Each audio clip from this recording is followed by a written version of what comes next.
zeytiyle qılğan bəcəklər. Xeyr ol canım. Her zaman üzümənsən belə. Biraz da sözə. Ay canım. Elə siqar öz. Hanımefendi hiç bağlama kazanır o. Her işi koymuşum geriye. Elimdə daşısan ki, varım bir tane müsahibə qoşsun televizyonda. Kimsən? Nəciyimiz? Dönəyək. Amma biz hələ də güclüyük.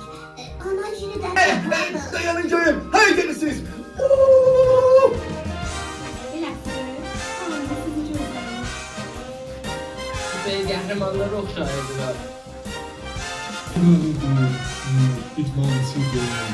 Şişeci fərq değil.